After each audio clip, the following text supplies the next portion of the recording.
Bendiciones, hermanos. Pastor Israel García de la Iglesia Casa de Gracia en Spring Hill, Florida.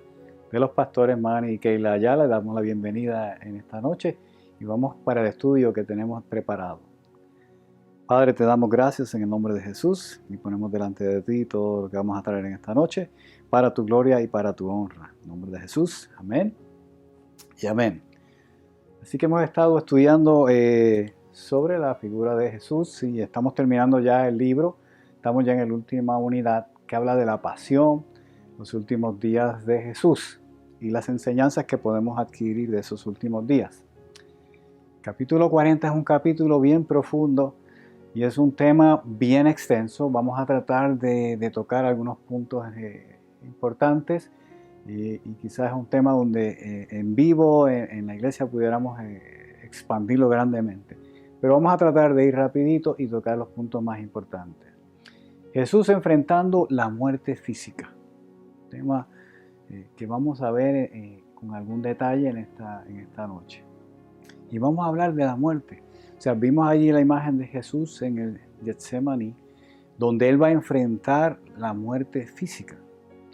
Y cuando buscamos el significado de muerte, ¿verdad? Y quizás es un tema un poquito sombrío, pero vamos a ver que en realidad no es tan sombrío, es un tema que nos va a dar profundidad y revelación en esta noche.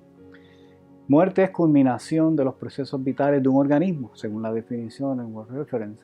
La muerte debe entenderse como la terminación de determinados procesos de una entidad, de los cuales dependía su entidad específica. No solo aplica a seres vivos, sino a empresas, vegetación, épocas, sentimientos o cualquier cosa que en un momento dado existió y luego dejó de ser. Así que muerte puede referirse quizás a procesos y también a la vida, ¿okay? Pero básicamente lo que quiere decir es que existió y terminó de existir, ¿okay? Vamos a continuar. En Juan 12 es el versículo donde vamos a utilizar clave para comenzar la discusión. Juan 12 nos trae un relato que no es muy extensamente analizado ni discutido en los estudios bíblicos, pero nos muestra un evento bien importante, significativo, donde Jesús mismo entiende que ha llegado su momento ya de ir a la cruz y culminar el propósito de su vida.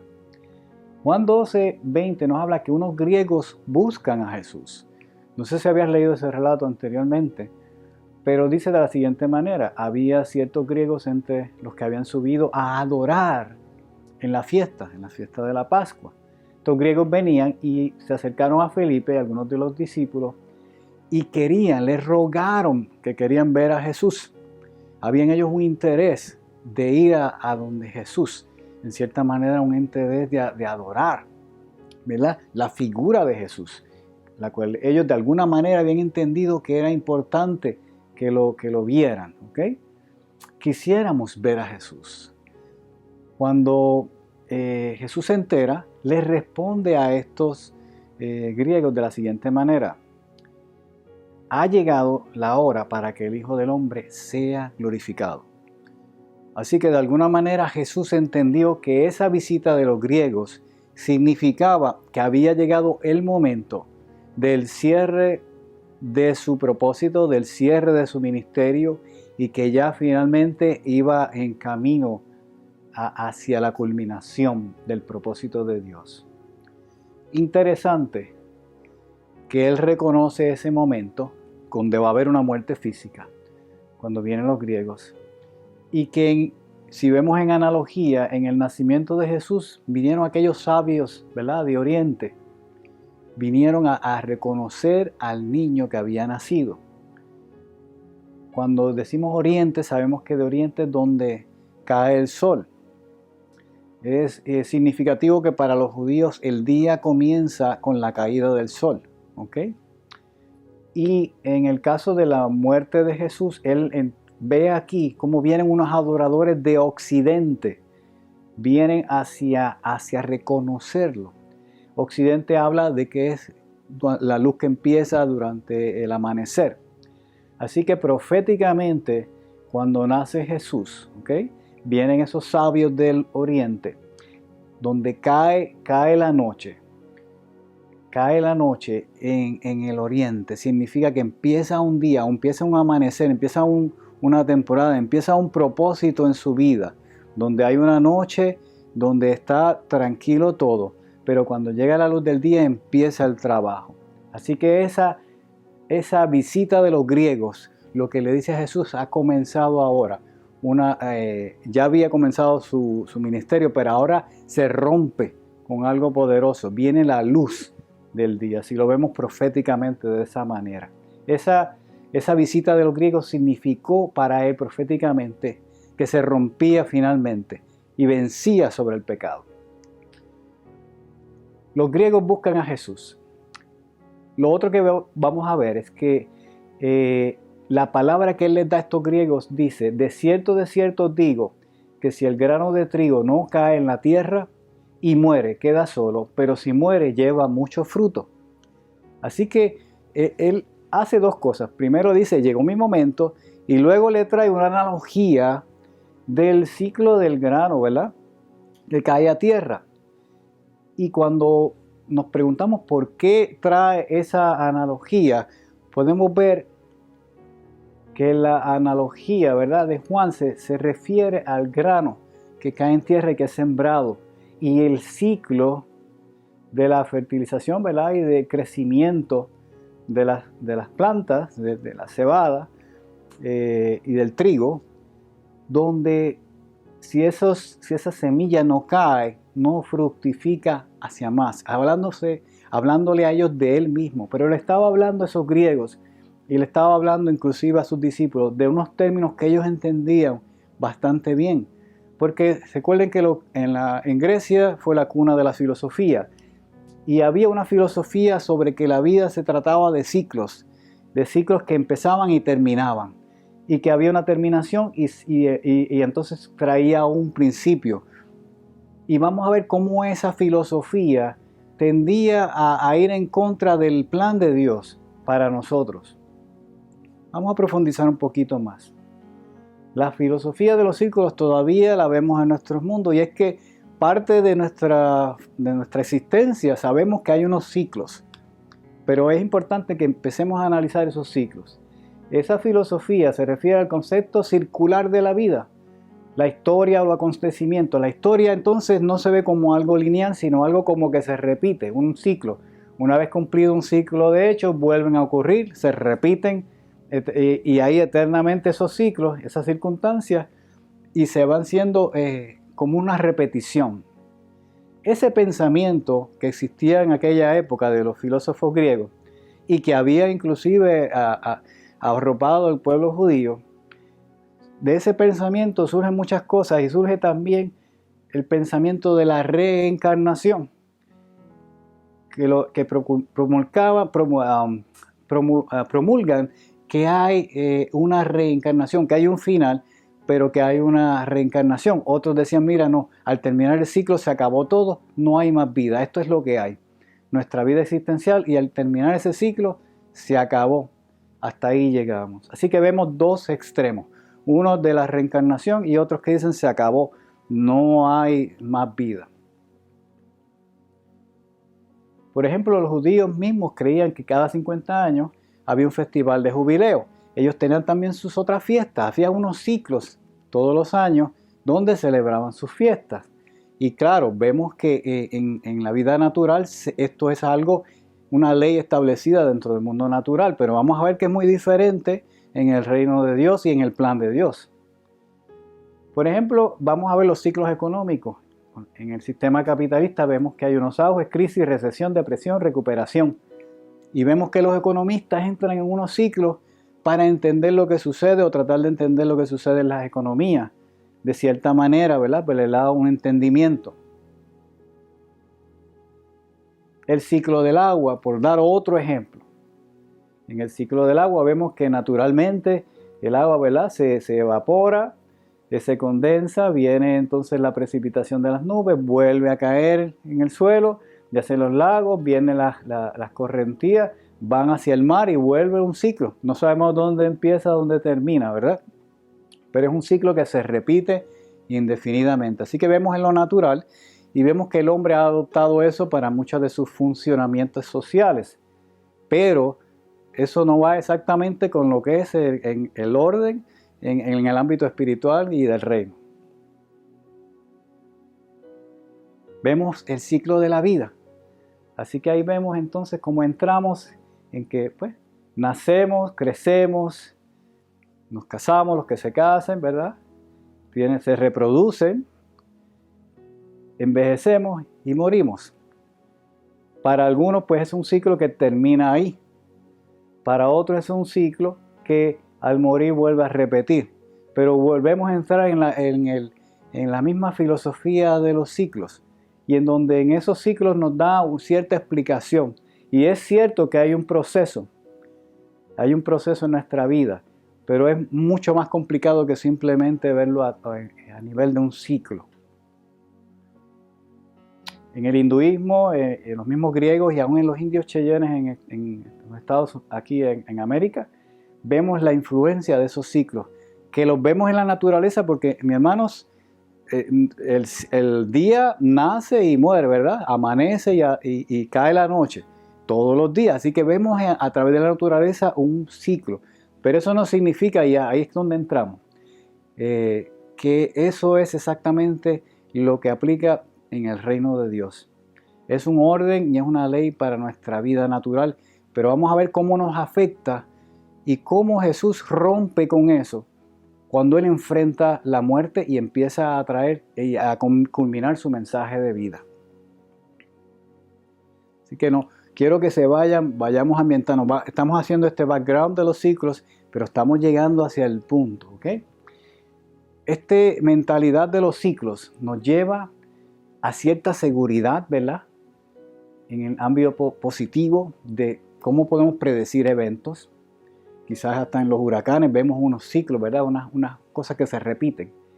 Una estabilidad, un conocimiento, comodidad, rutina, un control humano de la vida. Y quizás podemos decir, pues eso es algo positivo. Pero dentro de lo negativo vamos a ver que eso nos trae a una mentalidad un poquito de estancamiento, de aburrimiento, de repetición. Un optimismo vacío porque está basado en unos esquemas que se van a repetir y esto va a pasar. Sí, esto va a pasar porque es un ciclo, pero vamos a ver más en profundidad esto. Un conformismo nos puede llevar a un conformismo, a la prepotencia y sobre todo lo más peligroso, a la incredulidad en una vida más allá de la muerte física.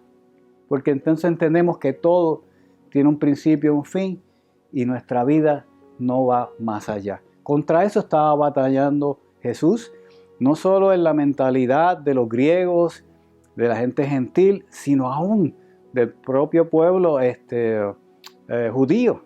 Sabemos que dentro del fariseísmo, ¿verdad? No solamente los fariseos le hacían resistencia, aunque sí creían que iba a haber una vida futura con el Mesías, pero sabemos que los saduceos no creían en la resurrección de los muertos. Así que ya había una influencia sobre este tipo de pensamiento, aún en el pueblo judío cristiano.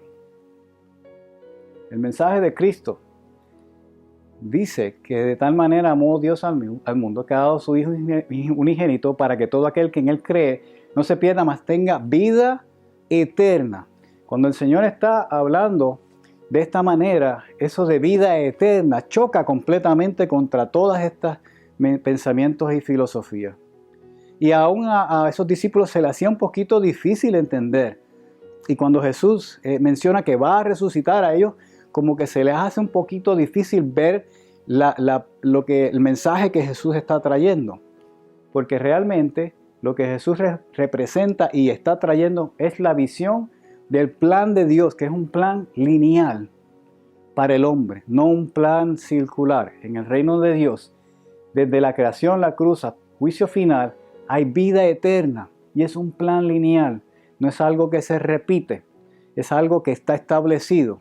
Y vamos a ver ahora en más profundidad. Si vemos también en la dimensión del tiempo establecida en nuestra vida, el tiempo es una dimensión lineal. Nosotros no podemos echar para atrás el tiempo, no podemos ir al pasado, ni siquiera podemos adelantarnos. Nos movemos linealmente. Quiere decir que hay una similitud, se alinea el plan de Dios con el tiempo de nosotros en esta tierra. Así que está chocando con esas filosofías de ciclos donde hay repetición. El engaño de los ciclos es este. Aunque vemos todas las mañanas que amanece y vemos todos los atardeceres, no podemos decir ninguna mañana es idéntica a la otra. Ningún atardecer es idéntico al otro. Cada mañana, cada atardecer son diferentes. No son idénticamente iguales. Por eso sus misericordias son nuevas cada mañana. Hay una revelación ahí ya de la palabra. Cada mañana es diferente para cada uno de nosotros. Cada ciclo, aunque hay unos ciclos de vida, hay una diferencia en cada uno de ellos. No son exactamente iguales. Ni tú ni yo somos los mismos. Aunque pasemos por diferentes ciclos de vida, vamos en cada una de nuestras etapas creciendo y siendo diferentes de lo que fuimos. Amén. El otro engaño lo comprendieron los discípulos cuando dijeron no hay vuelta atrás. Vemos aquí en Hebreos cuando habla este discípulo, que pudo haber sido Pedro muy bien o Lucas, pero nosotros no somos de los que retroceden para perdición, sino de los que tienen fe para preservación del alma. Hermanos, como cristianos, nuestra vida tiene que ser lineal. No puede ser un ciclo donde creer y no creer, volvemos atrás y volvemos a unos ciclos donde empezamos a pensar como pensábamos antes. Hermanos, tenemos que ver el plan de Dios en nuestra vida, enfrentar cada momento de nuestra vida y la muerte, buscando seguir adelante, seguir a Cristo. No somos de los que retroceden, decía en este versículo de la palabra, sino de los que tienen fe para movernos hacia adelante, la preservación del alma. ¿Qué dice la Biblia sobre la vida?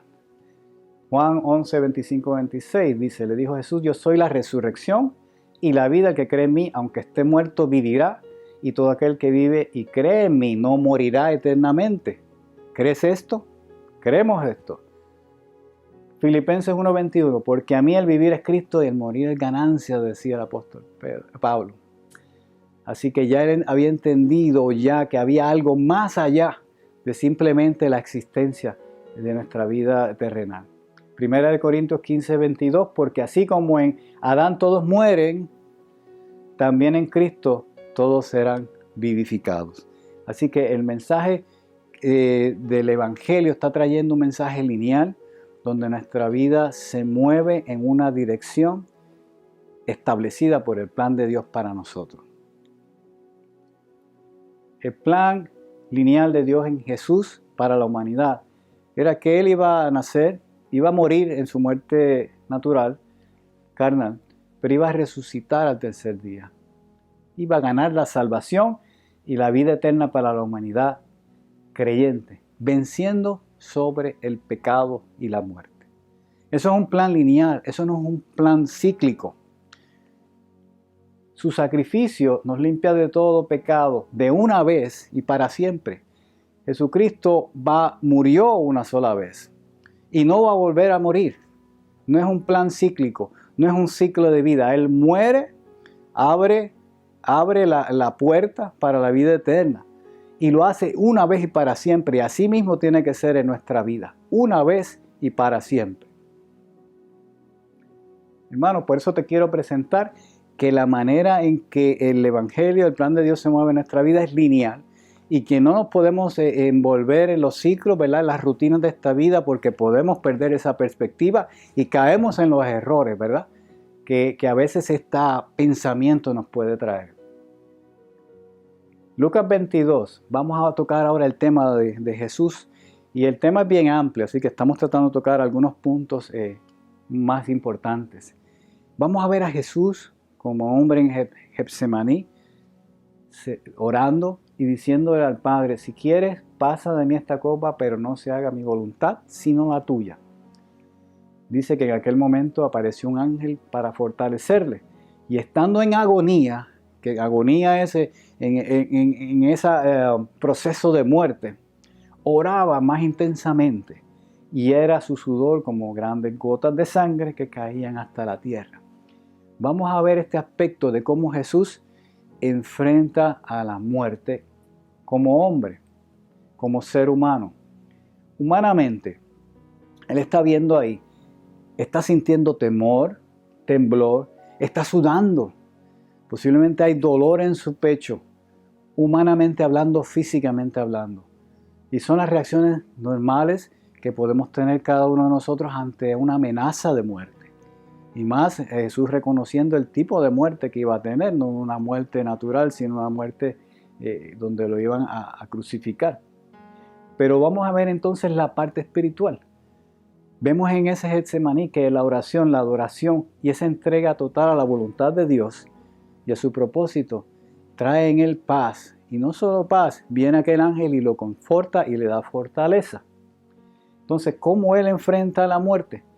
Él enfrenta la muerte como hombre, con todas las reacciones que podemos tener tú y yo ante el temor de la inminente e inevitable muerte física, pero espiritualmente con la fe, con la oración, sabiendo que ahí no termina todo. Vamos a ir resumiendo porque en realidad el tema es bien extenso, pero ya vimos cómo Jesús enfrenta la muerte, como hombre y como ser, con Dios lleno de fe y de propósito, reconociendo que ahí no termina todo, sino que ahí comienza la gran obra de salvación. Hoy en día, si aplicamos esto a nuestra realidad, nos enfrentamos a la amenaza real de un COVID, una amenaza de muerte donde hay mucha gente que siente su ansiedad y que al tener algún síntoma podemos sentir algún tipo de temor y temblor. Eso es normal, hermanos. Inclusive personas con diagnósticos médicos que no son muy buenos van a sentir temor, temblor por el proceso, ¿verdad? Y por lo que es la muerte física, ¿ok? Pero lo cierto es que cada uno de nosotros vivimos, ¿verdad? Con el temor, o no con el temor, con la realidad de que sabemos que algún momento vamos a morir y que no sabemos cuándo es ese momento, ¿verdad que sí? Así que el mensaje de esta noche es que esos ciclos y rutinas diarias que a veces nos pueden traer la falsa seguridad y fantasía de que todo va a continuar y que la vida no termina, nos puede enredar en una falsedad y nos puede decir que no hay nada más allá después de la muerte a las personas que no son cristianas. Todo eso redunda solamente en tristeza y finalmente en alguna depresión en muchas personas. Pero tengo una clave. ¿Cómo debemos enfrentar la muerte? Así como hizo Jesús. Humanamente podemos tener temor, temblor, sudoración, dolor en nuestro corazón. Eso siempre sucede para el que va a enfrentarla y para los familiares que están alrededor, ¿verdad? Pero espiritualmente, hermano, sabemos que la respuesta es reconocer a Jesucristo como tu Salvador. La primera acción que debes tomar. Porque una vez reconozcas al Señor, reconozcas la palabra, reconozcas la obra de Jesucristo en ti, vas a actuar. El Espíritu Santo te va a ayudar a que tú te fortalezcas y actúes de la manera que tienes que actuar, viviendo una vida prudente. Porque de la manera en que podemos reconocerlo, vamos a vivir prudente en oración, en adoración, en paz y entrega total a su voluntad, aún en el momento final de nuestras vidas. Así que de la manera en cómo enfrentamos la realidad de nuestra muerte física, determinará cómo enfrentamos nuestra vida diaria. Hermanos, tenemos que enfrentar nuestra vida diaria reconociendo que esto no termina aquí, que hay un propósito luego más allá y que para nuestro tiempo aquí en esta vida, a pesar de que hay unos ciclos, lo tenemos que aprovechar para dar el propósito a Dios, hacer la obra de Dios y vivir una vida aprovechando cada momento que tengamos. En el nombre de Jesús, ¿sabes? Cristo es la respuesta. Yo no sé si hay alguien viendo el programa que no haya reconocido al Señor, pero la recomendación es que abras tu corazón y reconozcas a Cristo como el Salvador de tu vida. Que hagas la oración de fe y busques, porque dice la palabra, clama a mí y yo te responderé y te enseñaré cosas ocultas que tú no conoces. Que en esta noche terminamos, ¿verdad? El estudio es bien profundo. Hemos tocado algunos puntos que para poder meditar sobre ellos y busquen en oración en el Espíritu Santo, ¿verdad? Para que sigamos profundizando y haciendo la obra en esta nueva temporada que Dios tiene para cada uno de nosotros. Oramos. Padre, te damos gracias por tu palabra, gracias porque cada día nos levantas y aún en toda situación donde sabemos que ahora mismo necesitamos más que nunca esa fe, necesitamos esa certeza, Señor, esa seguridad y esa paz en ti. Tú, Señor, nos la brindas cada día gratuita para nuestras vidas. Gracias por hacerte vida en nuestros corazones y que aquellos que no te conocen, Padre, puedan recibir la verdad de tu palabra, la verdad de tu salvación. Te damos toda la gloria y declaramos que tú tienes el control de todo en el nombre poderoso de Jesús. Gracias, Espíritu Santo. Amén y amén. Nos vemos la próxima semana, hermanos, por aquí mismo.